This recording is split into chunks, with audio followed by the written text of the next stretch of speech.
Bismillahirrahmanirrahim. Assalamualaikum warahmatullahi wabarakatuh. Yang terhormat Bunda Mei selaku dosen pengampu mata kuliah pendidikan karakter serta teman-teman PGMI D1 yang saya sayangi. Nah, sebelumnya saya akan memperkenalkan diri terlebih dahulu. Saya Litsa Nailul Fauziah, NIM T 2018-4018.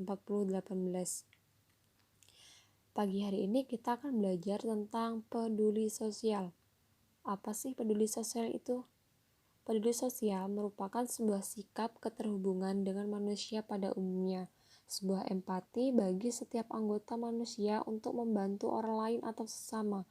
Kepedulian sosial merupakan satu sikap yang muncul atas dasar keprihatinan terhadap lingkungan sekitar. Jadi keprihatinan itu merupakan sikap empati, seperti kita membantu orang lain, kita membantu orang yang lebih membutuhkan. Sedangkan pengertian menurut para tokoh, menurut Kementerian Pendidikan Nasional dalam Anas Salahuddin dan Irwanto menjelaskan bahwa kepedulian sosial merupakan sikap dan tindakan yang selalu ingin memberi bantuan pada orang lain dan masyarakat yang membutuhkan. Menurut Darmiati, peduli sosial merupakan sikap dan tindakan yang selalu ingin memberi bantuan kepada masyarakat yang membutuhkan. Dan yang terakhir, menurut Eli Setiadi, DKK, dan kawan-kawan, lingkungan sosial merujuk pada lingkungan di mana seseorang melakukan interaksi sosial, baik dengan anggota keluarga, teman, masyarakat, dan kelompok sosial lain yang lebih besar. Nah, di situ juga dijelaskan bahwa ada dalil-dalil yang menjelaskan tentang peduli sosial, yaitu yang pertama, Al-Quran Surah Al-Imran ayat 103. Ayat tersebut menjelaskan, berpegang teguhlah kamu dengan tali Allah, maksudnya agamanya, kesemuanya dan janganlah kamu berpecah belah setelah menganut Islam, serta ingatlah nikmat Allah, yakni karunia-Nya kepadamu. Hai golongan Aus dan Khazraj, ketika kamu yakin sebelum Islam bermusuh-musuhan, maka dirukunkannya, artinya dihimpunnya di antara hatimu melalui Islam, lalu jadilah kamu berkat nikmatnya bersaudara dalam agama dan pemerintah, padahal kamu setelah berada di pinggir jurang neraka sehingga tak ada lagi pilihan lain bagi kamu kecuali terjerumus ke dalamnya dan mati dalam kekafiran, lalu disematkannya kamu daripada melakukan iman kalian. Demikianlah sebagaimana telah disebutkannya tadi, Allah menjelaskan ayat-ayatnya supaya kamu peroleh petunjuk. Jadi pada surah Al-Imran ayat 103 di sini kita dijelaskan bahwasanya kita tidak boleh berpecah belah. Kita harus peduli sesama, kita harus peduli sosial. Dan selanjutnya surah Al-Nisa ayat 86. Maksudnya, apabila kamu diberi salam dengan suatu salam penghormatan, misalnya bila dikatakan kepadamu Assalamualaikum, maka balaslah kepada orang yang memberi salam itu dengan salam yang lebih baik daripadanya, yaitu dengan mengatakan Waalaikumsalam warahmatullahi wabarakatuh. Jadi, apabila ada seorang yang mengucapkan salam kepada kita, kita harus menjawabnya dengan lebih baik, ataupun bisa dengan jawaban yang serupa. Kemudian surah Al-Imran ayat 104. Di situ dijelaskan bahwa jalan terbaik untuk bersatu dalam kebenaran di bawah naungan Al-Quran dan Rasul-Nya. Jadi di situ dijelaskan bahwasanya kita bersatu dalam kebenaran itu berpedoman pada Al-Quran dan Rasul. Adapun manfaat-manfaat dari peduli sosial, yaitu yang pertama, semakin dihargai dan dihormati. Jadi misalkan kita mempunyai perusahaan, terus kita mempunyai beberapa karyawan, lalu kita peduli terhadap karyawan-karyawan kita, kita akan lebih dihargai dan dihormati. Kita tidak dibiarkan begitu saja. Yang kedua, bersyukur. Hanya dengan ketika kita menyisihkan sebagian kecil dari yang kita miliki, rezeki yang kita miliki, kita akan bersyukur kita harus bersyukur apa yang harus kita miliki, karena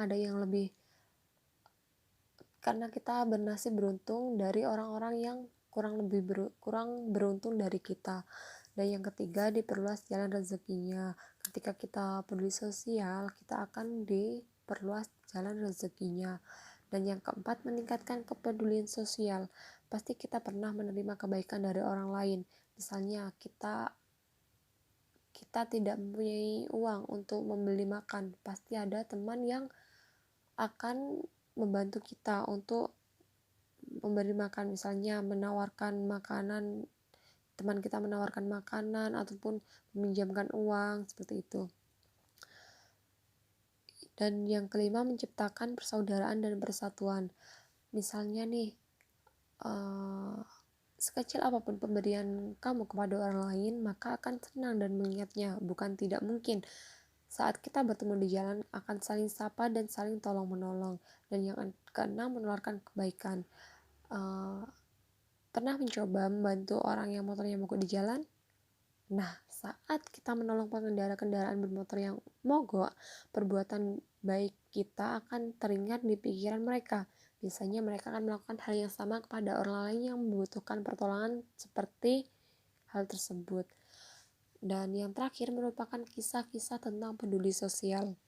Di sini saya memberikan 2 contoh kisah tentang peduli sosial, yaitu yang pertama, Nabi Muhammad SAW menjenguk orang sakit. Jadi Nabi tidak pernah membeda-bedakan para sahabatnya ketika harta, nasab, atau jabatan tertentu.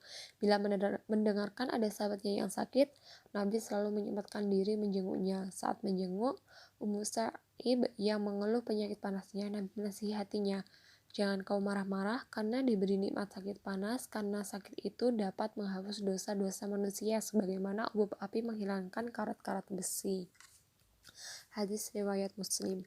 Jadi ketika ada teman kita yang sakit, kita harus menjenguknya. Dan sakit itu bukan merupakan hal yang buruk, tetapi sakit itu merupakan sebagai penghapus dosa-dosa kita. Dan yang kedua, cerita Hannah Taylor, The Lady Book Foundation. Ketika dia usianya masih 5 tahun, Hannah Taylor itu melihat seorang pria tunawisma makan dari tempat sampah. Lalu dia bertanya kepada orang tuanya, mengapa tidak semua orang bisa berbagi apa yang mereka inginkan untuk mengakhiri tunawisma? Dan ketika dia sudah besar, dia mengumpulkan lebih dari 3 juta dolar untuk memperbaiki kehidupan tunawisma di Kanada. Hannah juga merupakan pendiri yayasan amal kedua yang terpisah, di mana dia menciptakan McCheng, The Ladybrook Foundation Education Program, sumber daya kedua untuk digunakan di sekolah-sekolah di Kanada untuk memberdayakan kaum muda untuk terlibat dan McCheng di dunia mereka. Jadi 2 kisah tersebut merupakan kisah inspiratif yang perlu kita contoh, yang perlu kita teladani, yang perlu kita terapkan. Itu saja dari saya. Mohon maaf apabila ada kesalahan. Wassalamualaikum warahmatullahi wabarakatuh.